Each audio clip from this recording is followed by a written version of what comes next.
नमस्ते। म सुजन चापागाई विगतको 5-6 वर्षदेखि यो सङ्गीत क्षेत्रमा प्रोफेसनली लागेको भइसकेको छ र एउटा सुनौलो सुरुवात भनेर हामीले 3 पाती सुरु गऱ्यौँ। त्यसपछि दोस्रो गीत गालापुक्क अनि हामी बाफको लागि सन्दकपुर गयौँ, बाफ खिचेर ल्यायौँ, बाफ बनायौँ। त्यसपछि हामी घुमी गर्दै फुलथुङ्गे रानी हाम्रो चाहिँ म्युजिकल फिल्महरूलाई सुरुदेखि नै अडियन्सले धेरै मन पराइदिनु भएको छ। भन्दा 2.5 वर्ष अगाडि करिब त्यो बेला हामी अब सिनेमामा पनि हामीले आँट गर्न सक्छौँ है। हामीलाई हेर्ने, हामीलाई सुन्ने दर्शक श्रोताहरू धेरै हुनुहुन्छ। अब हामी चाहिँ सिनेमामा लाग्नुपर्छ भनेर सुरु गऱ्यौँ। हाम्रो यो चलचित्र उनको सुटिङमा चाहिँ म एज अ सङ डिरेक्टर र अरू सबै कुरामा पनि कति कुराहरूमा अब डिरेक्टली इन्डिरेक्टली जोडिएको छु। र नाम हामीले घोषणा गरिसकेपछि हामीले अनाउन्समेन्ट पनि गऱ्यौँ। त्यसमै हामीले गीत पनि निकाल्यौँ। तिमी बिना तिमी हुनु भनेर छोटो एउटा टाइटल सङ फिल्मको लागि। र त्यसपछि धेरै माया त्यो गीतले दिइसकेपछि त्यही ऊर्जाहरू बटुल्दै आएर हामीले बिचमा फेरि फुल गीत पनि निकाल्यो, त्यसको फुल पार्ट। अनि मखमली आयो, अहिले काफ्ले आइसकेको छ। यसरी धेरै माया सबैले सुरुवातदेखि नै दिइरहनु भएको छ। यो सुरुवातदेखि हामी अहिलेसम्म आउँदाखेरिको हाम्रो चिनारी हो उनको स्वेटर। हामीले के गर्न सक्छौँ त, के गरिरहेको छौँ त।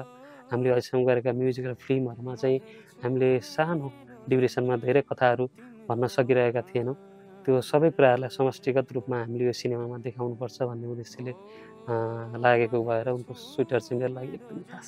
त्यसरी पूर्वको रहनसहन, माटो, त्यहाँको सुवास, त्यहाँको हावाको खुलाको सबै कुराहरूले त्यहाँको कुराहरूले मलाई एकदमै मोहित बनाइरहेको थियो। र म जति पनि मैले त्यो सुरुवातको क्रममा पात्रलाई, कथालाई जति बुझ्न पाएँ त्यो हिसाबले मैले चाहिँ प्रयास गरेको थिएँ तिमी बिना तिमी हुनु। र अब यसलाई पुरा गर्नुपर्छ, किनकि यसले पनि एउटा स्वरूप खोजिरहेको छ। पूर्वमा हाम्रो फिल्ममा देखिने प्रकृति र हाम्रो बेसीका सिनेमेटिक दृश्यहरूलाई झल्काउने गरी हाम्रो ओएसटी मेन फिल्मको गीतलाई चाहिँ कसरी अलिकति प्रकृतिसँग नजिक बनाउने भनेर हामीले फिमेल कोरसहरू, पुतलीले गीत गाउँछन्, फुलहरू मुस्काउँछन्, यस्ता एलिमेन्टहरू हालेर त्यसरी हामीले फुललाई सिर्जना गर्यौँ।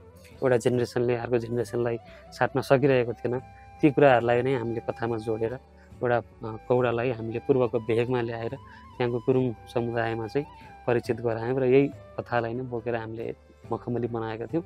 मलाई पनि त्यति धेरै मैले पनि कौडा गरेको थिइनँ। यो मेरो लागि पनि बिल्कुल नै नयाँ थियो। हाम्रोमा चाहिँ अब नेपाली बाजा भन्ने बित्तिकै बाँसुरी, सारङ्गी, मादल मात्र हामीले झट्टक्क सम्झिन्छौँ भने हामीले वेस्टर्न बाजाहरूलाई पनि युज गरेर हामीले आफ्नै लोक ट्युनमा कसरी तिनीहरूलाई ढालेर अगाडि बढाउन सक्छौँ, अझै प्रिमियम, अझै टेक्निकल्ली, अझै साउन्ड, त्यो कुराहरूलाई प्रयास गर्नलाई यो सिनेमाको ब्याकग्राउन्ड स्कोरिङदेखि लिएर अहिलेसम्म आएका जति पनि गीतहरू छन् ती सबैलाई चाहिँ एकअर्कासँग कनेक्ट गराएर चाहिँ एउटा थेम बोकेको फिल्म बनाउँ भन्ने सपना जुन थियो त्यो हाम्रो लगभग पुरा हुँदैछ। कति कुराहरू एकदमै नयाँ फ्रेस पनि आएको छ, कति कुराहरू यस्तो हुँदो रहेछ भनेर हामीले पनि यो गीत यो फिल्म बनाउँदाखेरि यो फिल्ममा भएका म्युजिकल एलिमेन्टहरूलाई हामीले क्रिएट गर्दाखेरि हजारौँ कुरा सिक्न पाइरहेका छौँ।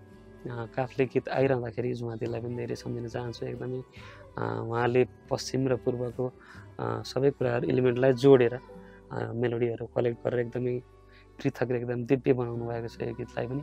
काफ्ले गीतमा चाहिँ मैले थोरै अंशमा म पनि एउटा पात्रले खोजेको ठाउँमा एज अ प्लेब्याक सिङ्गिङमा छु र यसरी जोडिनु पाउँदा म पनि एकदमै धेरै खुसी छु। यो हाम्रै गीत हो, हाम्रै रहनसहन, हाम्रै परिवेश, हाम्रै अन्तर्जातीय विभिन्न जाति हामी सँगै बसेर एकअर्काको कल्चरलाई हामीले एकदमै मायाले साटिरहेका छौँ र यसकै एउटा चाहिँ स्वरूप हो काफ्ले भनेको। र 3 पातेदेखि सुरु भएको नवीन दाइको र मेरो सम्बन्ध, हामी दाजुभाइ पनि छौँ र प्रोफेसनली पनि एकअर्कालाई हामीले कसरी हुन्छ सल्लाहदेखि लिएर प्रत्येक काममा अहिले त मेरो सबै कुराहरू दाइले नै हेर्नुहुन्छ। एज अ म्यानेजमेन्ट टिममा पनि हामी आत्मनमा दुःखमा पनि हामी सँगै थियौँ र सुखमा पनि सँगै हुनुपर्छ भन्ने एउटा चाहिँ सबैको एउटा अन्डरस्ट्यान्डिङ हाम्रो टिममा भइसकेको भएर एउटा साथीको फिल पनि नवीन दाइसँग दुःख सुखको कुराहरूदेखि लिएर प्रोफेसनली के गर्ने त भन्दाखेरि पनि मेरो एभ्री प्रोजेक्टको प्लानहरूमा नवीन दाइ मसँगै हुनुहुन्छ। हर्क दाइसँग पनि मैले 3 पातेकै बेला भेट्न पाएँ। त्योभन्दा पहिला उहाँको गीतहरू सुनिरहेको थिएँ र हार्मोनियमै जोडिसकेपछि हर्क दाइसँग पनि जोड्ने मैले मौका पाएँ र ती भावहरू हर्क दाइले नै आफ्नो आत्माबाट निकालेर दिनुहुन्छ र त्यो आत्मालाई न्याय गर्ने मैले सङ्गीतको आत्मालाई जोड्न मात्र खोज्ने हो जहिले पनि। दाइ पनि एउटा अमूल्य अंश बन्नुभएको छ मेरो जीवनमा। र कोपी दाइसँग चाहिँ सबै गीतहरू मैले सुरुदेखि नै कुनैमा साउन्ड डिजाइनिङदेखि लिएर कुनैमा मिक्सिङ यताउतामा मैले कोबी दाइसँग नै जोडेर काम गरिरहेको थिएँ भने कति गीतहरू मेरा धेरै गीतहरू अहिलेका आएका गीतहरू सबै दाइले नै साउन्ड डिजाइन गर्नुभएको छ। त्यसले गर्दाखेरि पनि म्युजिकमा म मात्र नभइकन कोबी दाइ मसँग हुँदाखेरि धेरै इनर्जी मलाई मिल्छ। यो फिल्मको म्युजिकमा पनि कोबी दाइ एज अ म्युजिक डिरेक्टर, म as a sound director, as a समूहमा हामी जुन टिम सुरुदेखि नै सुरुवात गरिरहेका थियौँ त्यही टिमले नै बनाएर यो उनको सुइटरलाई सफल पार्नुपर्छ, किनकि यो सिनेमाको यात्रा पनि हामीले गर्नु जरुरी छ। किनकि हामी सबैसँग एउटा कथा छ, मसँग सङ्गीतमा छ भने हर्क दाइसँग शब्दमा छ, नवीन दाइले भिजनदेखि लिएर कथामा हेर्नुहुन्छ, उहाँले देख्ने दृश्य, उहाँले कल्पना गर्ने दृश्य, उहाँले कल्पना गर्ने पात्रहरूलाई हामीले कसरी सङ्गीतले जोडेर अगाडि लान सक्छौँ त भनेर कविता हामीसँगै आजसम्म पनि प्रयास गरिरहेको छ। जहिले पनि नयाँ नयाँ कुराहरू एक्सप्लोर गर्न मलाई एकदमै मन लाग्छ। यो प्रत्येक आउने गीतहरूमा जेनरा वाइजदेखि लिएर त्यो एलिमेन्टहरू कुन भाव बोकेको छ सङ्गीतले, मैले देखाउन खोजेका कुराहरू, मैले सुनाउन खोजेका कुराहरू कतातिर बग्दैछन् भन्ने कुराहरूलाई मैले एकदमै जुम गरेर एकदम सानो किस्सामा बनाउँछु गीतहरू चाहिँ। उनको स्विटर भनेको हाम्रो लागि चलचित्र मात्र नभइकन हाम्रो सपना पनि हो। सिनेमा बनाउँदाखेरि विभिन्न दुःख कष्टका कुराहरू त सबैले भनिरहनु भएकै छ, धेरै नै झेलिएको थियो, तर फिल्मले चाहिँ जहिले पनि मलाई त्यो आफ्नो चाहिँ एकदमै कम्फर्टेबल जोनभन्दा धेरै बाहिर जान सिकायो। किनकि त्यहाँ त मैले मेरो इन्ट्रेस्ट भन्दा पनि क्यारेक्टरको इन्ट्रेस्ट र स्टोरीले कस्तो जेनरा, कस्तो खालको म्युजिक खोजेको छ त्यस्तै नै दिनुपर्ने भएको हुनाले म धेरै आफ्नो दायराभन्दा धेरै बाहिर जान पनि पाएँ। मैले धेरै कुराहरू सिक्न पनि पाएँ, धेरै कुराहरू रिसर्च गरेर त्यो कुराहरूलाई देखाउन सुनाउन पनि पाएँ। एउटा मानवताको नाताले पनि एकअर्कालाई गर्ने मायादेखि लिएर सबै कुराहरूले मलाई एउटा कोमलता सिकाएको छ र यो कोमलतालाई मैले कसरी हुन्छ आफ्नो ढङ्गबाट यो फिल्ममा उतार्न प्रयास गरेको छु।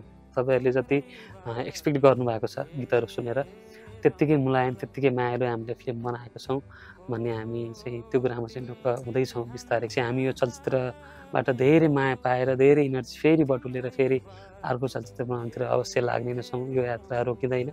आज हामी उनको सुइटर बुन्दै गर्दा अन्तिम अवस्थामा आएका छौँ र यसले एकदमै मिठो आकार लिएको छ हामीमा र तपाईँहरूले उनको सुइटरलाई आफ्नै सम्झेर एकदमै न्यानो र शीतल महसुस गरेर माया गरिदिनुहुन्छ र फाइनल्ली आउँदैछ वैशाख 26मा विश्वभर हामीले हाम्रो चलचित्र रिलिज गर्दैछौँ र एकदमै धेरै मायाको अपेक्षा छ।